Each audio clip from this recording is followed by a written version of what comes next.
Hey viewers, welcome back to my YouTube channel mamma study corner. 4:15 पर हुई है मेरी सुबह। उसके बाद गर्म पानी लेकर पढ़ाई की करी शुरुआत।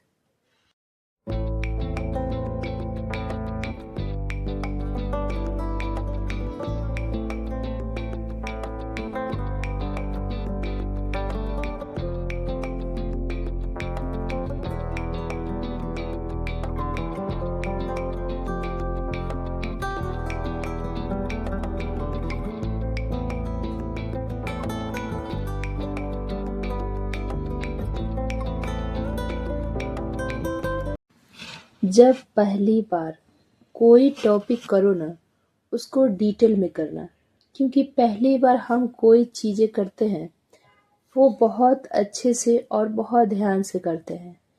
बार बार वो चीज़ें हो नहीं पाती। जितना हम पहली बार पढ़ लेते हैं, पहली बार में कर लेते हैं। आप सोच रहे होंगे कि बीपीएससी प्रिपरेशन के लिए मैंने कोई पेड कोर्स लिया होगा, बट मैंने अभी कोई पेड कोर्स नहीं लिया है। मुझे जहाँ से जो सर की क्लास अच्छी लगती है वहाँ से मैं क्लास देखती हूँ और छोटे छोटे टॉपिक्स वाले नोट्स मैं बना के इकट्ठा करती हूँ, ताकि मैं उस चीज़ों को याद रख पाऊँ। मतलब आपका कोई भी टॉपिक हो ना, उसे डीपली डीपली करना, खो जाना उसी टॉपिक में। जहाँ से आपको सोर्सेज मिले वहाँ से उठाओ, डीपली कर लो। जितना पहली बार में अच्छे से करोगे, उसको दोबारा कभी अच्छे से नहीं कर पाओगे, उसको रिवाइज ही कर पाओगे। इसलिए पहली बार पढ़ रहे हो ना, जो भी चीज़ें, उसको बिल्कुल ध्यान से पढ़ो। जहाँ से मिल रही है वहाँ से पढ़ो। कोई आलस मत करो, अपना 100% दो।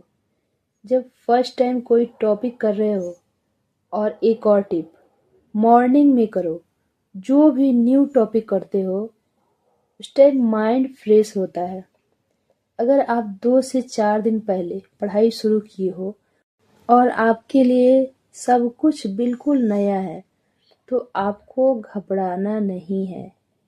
मुझे समझ नहीं आ रहा, मुझसे नहीं हो पाएगा।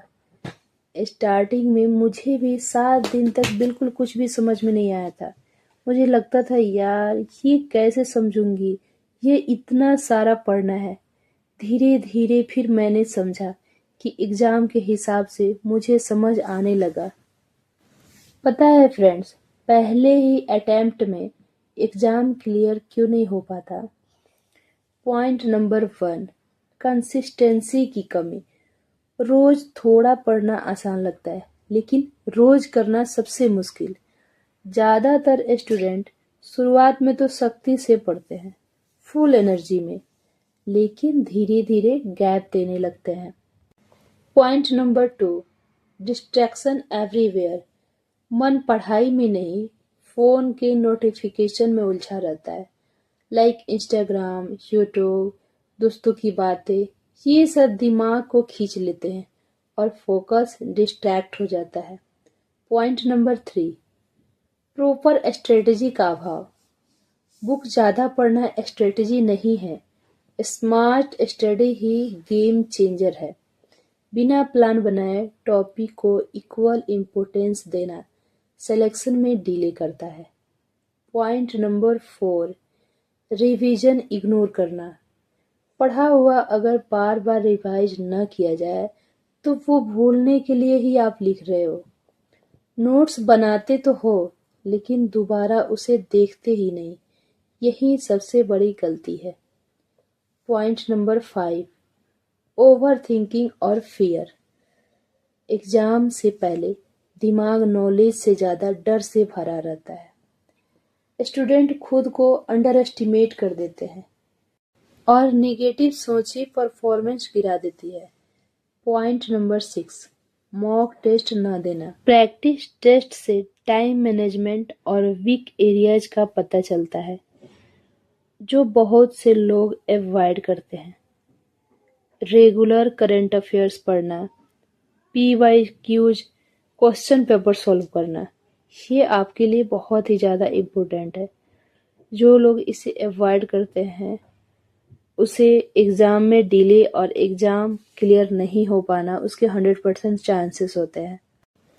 एक बात ध्यान रखेंगे कि पढ़ाई करने में हमारी बहुत ज़्यादा इसलिए ये बात भी देखी गई है कि अगर आप कंटिन्यूअसली 3 घंटे पढ़ने के बजाय 1 घंटे के बाद में 10 मिनट का ब्रेक लेते हैं या फिर 1 घंटे की पढ़ाई करके 10 मिनट का रेस्ट लेते हैं, तो आप ज़्यादा अच्छे से पढ़ाई कर पाते हैं। क्योंकि इस 10 मिनट के अंदर हमारा दिमाग पूरा रिचार्ज हो जाता है, अगले सब्जेक्ट को पढ़ने के लिए रेडी हो जाता है। और अब इसके बाद में सेकंड पॉइंट है, वो सबसे ज़्यादा इम्पोर्टेंट पॉइंट है। ये आप में से अधिकतर लोगों के साथ होता है कि यार अब पढ़ाई जब करेंगे ना, तब कैसे पढ़ाई करना बहुत ज़्यादा मुश्किल हो जाता है। अगर मैं आपको बोलूँ, ऐसा इंसान आपके साथ आ जाता है, आपके पास आ जाता है, जैसा कि मान लीजिए मैं ही आ जाती हूँ और मैं आपको बोल देती हूँ कि यार देखो देखो फ्रेंड, 8 बजे तुम्हें मैथ्स पढ़नी है या जीएस पढ़नी चाहिए। अब 11 बज चुके हैं, तुम्हें ज्योग्राफी पढ़नी चाहिए। अगर ऐसा कोई मिल जाए जो आपको हर टाइम में बताते रहे कि आपको क्या पढ़ना है, तो कैसा रहेगा? तो इस टेक्निक को बोला जाता है टिगर टेक्निक। क्योंकि हमें कोई कहने वाला होता है ना, तो हम उस काम को कर पाते हैं। तो इसके लिए आप अपने फ़ोन को काम में ला सकते हैं। आपको क्या करना है? आपको अलार्म लगाना है, जैसे कि 7 बजे लगा लीजिए।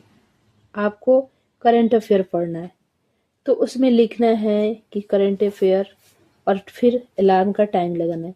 जैसे ही वो अलार्म बजेगी, तो आपके ब्रेन के पास, जैसे ही आप उसे बंद करने जाओगे, तो आपके ब्रेन को लगेगा नहीं, मुझे करंट अफेयर पढ़ना है।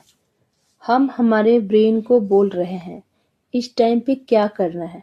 अगर आप डिफाइन नहीं करेंगे ना हमें क्या करना है, तो ये हमारा इधर उधर टाइम वेस्ट होता रहेगा।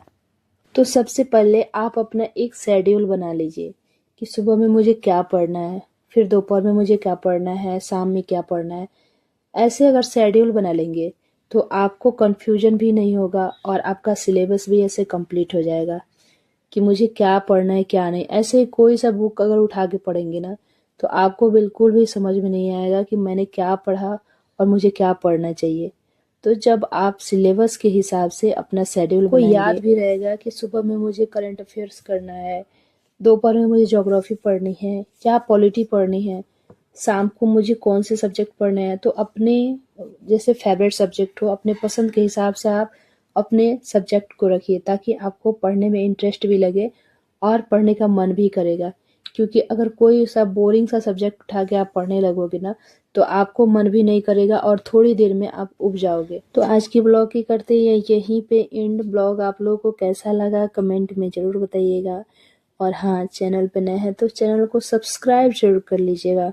मिलते हैं नेक्स्ट ब्लॉग में, तब तक अपना ख्याल रखें और अपनी स्टडी कंटिन्यू रखें।